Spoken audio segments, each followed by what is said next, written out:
ದೈನಂದಿನ ಸುದ್ದಿಜಾಲ. ನಮಸ್ತೆ ವೀಕ್ಷಕರೇ, ನಾನು ಅನನ್ಯ ಎಸ್ ಭಾರದ್ವಾಜ್. ವಿಶೇಷ ಸುದ್ದಿಗಳ ಪ್ರಸಾರ ವೀಕ್ಷಿಸಿರಿ. ದೆಹಲಿಯಲ್ಲಿ ಯುಎಸ್ ರಾಯಭಾರಿ ಸೆರ್ಗಿಯೋ ಗೋರ್ ಅವರನ್ನು ಪ್ರಧಾನಿ ಮೋದಿ ಜೈಶಂಕರ್ ಭೇಟಿ. ಸಂಬಂಧಗಳನ್ನು ಸರಿಪಡಿಸುವ ಮತ್ತು ಭಾರತ-ಯುಎಸ್ ವ್ಯಾಪಾರ ಒಪ್ಪಂದವನ್ನು ತ್ವರಿತಗೊಳಿಸುವ ಪ್ರಯತ್ನದಲ್ಲಿ ಭಾರತಕ್ಕೆ ನಿಯೋಜಿತ ಅಮೆರಿಕದ ರಾಯಭಾರಿ ಮತ್ತು ಅಧ್ಯಕ್ಷ ಡೊನಾಲ್ಡ್ ಟ್ರಂಪ್ ಅವರ ದಕ್ಷಿಣ ಮತ್ತು ಮಧ್ಯ ಏಷ್ಯಾ ವ್ಯವಹಾರಗಳ ವಿಶೇಷ ರಾಯಭಾರಿ ಸೆರ್ಗಿಯೋ ಗೋರ್ ಶನಿವಾರ ದೆಹಲಿಗೆ ಆಗಮಿಸಿ ಪ್ರಧಾನಿ ನರೇಂದ್ರ ಮೋದಿಯವರನ್ನು ಭೇಟಿಯಾದರು.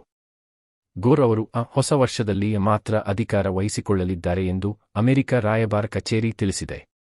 ಅಕ್ಟೋಬರ್ 26 ಮತ್ತು 27 ರಂದು ಕೌಲಾಲಂಪುರದಲ್ಲಿ ನಡೆಯಲಿರುವ ಆಸಿಯಾನ್ ಸಂಬಂಧಿತ ಶೃಂಗಸಭೆಗಳ ಸಂದರ್ಭದಲ್ಲಿ ಟ್ರಂಪ್ ಮತ್ತು ಮೋದಿ ನಡುವಿನ ಸಭೆಯ ವಿವರಗಳನ್ನು ದೃಢಪಡಿಸಲು ಅವರು ಇಲ್ಲಿಗೆ ಬಂದಿದ್ದಾರೆ ಎಂಬ ಊಹಾಪೋಹಗಳು ಹುಟ್ಟಿಕೊಂಡಿವೆ.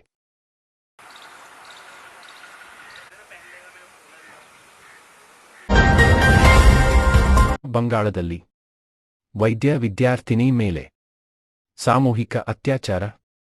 2ನೇ ವರ್ಷದ ವೈದ್ಯ ವಿದ್ಯಾರ್ಥಿನಿ ಮೇಲೆ ಕೆಲವು ವ್ಯಕ್ತಿಗಳು ಕೋಲ್ಕತ್ತಾದಲ್ಲಿ ಶುಕ್ರವಾರ ರಾತ್ರಿ ವೇಳೆ ಅರಣ್ಯ ಪ್ರದೇಶಕ್ಕೆ ಹೊತ್ತುಕೊಂಡು ಹೋಗಿ ಅತ್ಯಾಚಾರ ಎಸಗಿದ್ದಾರೆ. ನನ್ನ ಮಗಳ ಮೇಲೆ ಸಾಮೂಹಿಕ ಅತ್ಯಾಚಾರ ಎಸಗಲಾಗಿದೆ ಎಂದು ಸಂತ್ರಸ್ತೆಯ ತಾಯಿ ದೂರಿದ್ದಾರೆ. ಕೋಲ್ಕತ್ತಾದ ಪಶ್ಚಿಮ ಬರ್ಧ್ಮಾನ್ ಜಿಲ್ಲೆಯ ದುರ್ಗಾಪುರದಲ್ಲಿರುವ ಖಾಸಗಿ ವೈದ್ಯಕೀಯ ಕಾಲೇಜು ಒಂದರಲ್ಲಿ ಸಂತ್ರಸ್ತೆ ವ್ಯಾಸಂಗ ಮಾಡುತ್ತಿದ್ದಾರೆ. ಇವರು ಒಡಿಶಾದ ಜಲೇಶ್ವರ ಪ್ರದೇಶದವರು.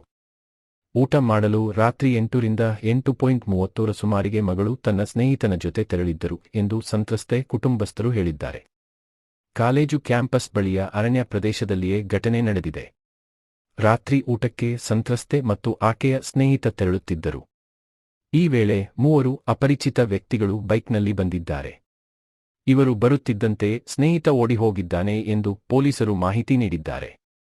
ಅರಣ್ಯ ಪ್ರದೇಶಕ್ಕೆ ಎಳೆದುಕೊಂಡು ಹೋಗಿ ಅತ್ಯಾಚಾರ ಎಸಗಿದ ಬಳಿಕ ಘಟನೆ ಕುರಿತು ಯಾರಿಗೂ ಹೇಳದಂತೆ ವ್ಯಕ್ತಿಗಳು ಸಂತ್ರಸ್ತೆಯನ್ನು ಬೆದರಿಸಿದ್ದಾರೆ. ಆಕೆಯ ಬಳಿ ಇದ್ದ ಮೊಬೈಲ್ ಕಿತ್ತುಕೊಂಡಿದ್ದಾರೆ. ಮೊಬೈಲ್ ನೀಡಬೇಕು ಎಂದರೆ ಹಣ ನೀಡಬೇಕು ಎಂದು ಬೇಡಿಕೆ ಇಟ್ಟಿದ್ದರು ಎಂದರು. ಸಂತ್ರಸ್ತೆಯನ್ನು ಆಸ್ಪತ್ರೆಗೆ ದಾಖಲಿಸಲಾಗಿದೆ. ಜೊತೆಗೆ ಘಟನೆ ಕುರಿತು ಆಕೆಯಿಂದ ಹೇಳಿಕೆಯನ್ನು ಪಡೆದುಕೊಳ್ಳಲಾಗಿದೆ. ವಿದ್ಯಾರ್ಥಿನಿಯ ಪೋಷಕರು ದೂರು ನೀಡಿದ್ದು ತನಿಖೆ ನಡೆಸುತ್ತಿದ್ದೇವೆ ಎಂದರು. ರಾಷ್ಟ್ರೀಯ ಮಹಿಳಾ ಆಯೋಗದ ತಂಡವೊಂದು ಶೀಘ್ರವೇ ಸಂತ್ರಸ್ತೆ ಮತ್ತು ಆಕೆಯ ಪೋಷಕರನ್ನು ಭೇಟಿ ಮಾಡಲಿದೆ. ಮುತ್ತಾಕಿ ಸುದ್ದಿಗೋಷ್ಠಿಗೆ ಪತ್ರಕರ್ತೆಯರಿಗೆ ಅವಕಾಶ ನಿರಾಕರಣೆ, ವಿಪಕ್ಷಗಳ ವಾಗ್ದಾಳಿ. ಭಾರತಕ್ಕೆ ಭೇಟಿ ನೀಡಿದ್ದ ಅಫ್ಘಾನಿಸ್ತಾನ ವಿದೇಶಾಂಗ ಸಚಿವ ಅಮೀರ್ ಖಾನ್ ಮುತ್ತಾಕಿ ಅವರ ಸುದ್ದಿಗೋಷ್ಠಿಗೆ ಪತ್ರಕರ್ತೆಯರಿಗೆ ಅವಕಾಶ ನೀಡದಿರುವ ವಿಚಾರ ಆಡಳಿತ ಮತ್ತು ವಿರೋಧ ಪಕ್ಷಗಳ ನಡುವೆ ಶನಿವಾರ ಜಟಾಪಟಿಗೆ ಕಾರಣವಾಗಿದೆ.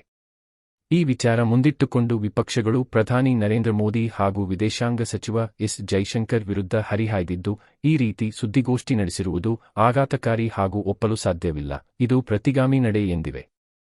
ಪತ್ರಕರ್ತೆಯರನ್ನು ದೂರ ಇಟ್ಟು ಸುದ್ದಿಗೋಷ್ಠಿ ನಡೆಸಲು ಅವಕಾಶ ನೀಡಲಾಗಿದೆ. ನಿಮ್ಮ ಪರವಾಗಿ ನಿಲ್ಲಲಾರದಷ್ಟು ತಾನು ದುರ್ಬಲ ಎಂಬುದಾಗಿ ಮೋದಿಯವರು ಭಾರತೀಯ ಮಹಿಳೆಯರಿಗೆ ಹೇಳಿದಂತಾಗಿದೆ ಎಂದು ವಿಪಕ್ಷಗಳು ವಾಗ್ದಾಳಿ ನಡೆಸಿವೆ.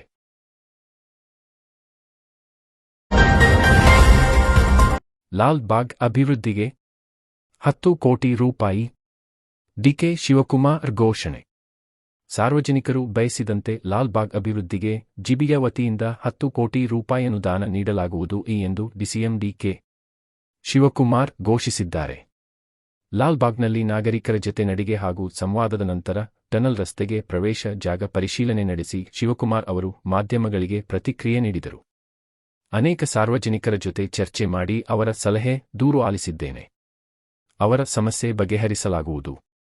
ಲಾಲ್ ಬಾಗ್ ಅಭಿವೃದ್ಧಿಗೆ ಜಿಬಿಯ ವತಿಯಿಂದ 10 ಕೋಟಿ ರೂಪಾಯಿ ಅನುದಾನ ನೀಡಲು ತೀರ್ಮಾನಿಸಿದ್ದೇವೆ. ಹಿರಿಯರು ಹಾಗೂ ಮಹಿಳೆಯರಿಗೆ ಅನುಕೂಲವಾಗುವಂತೆ ಜಿಮ್ ಮಾಡಲಾಗುವುದು ಎಂದು ಭರವಸೆ ನೀಡಿದರು. They will make a lot of politics. They will not tell. We also have some responsibility. We can't do all those things. We'll take care of it.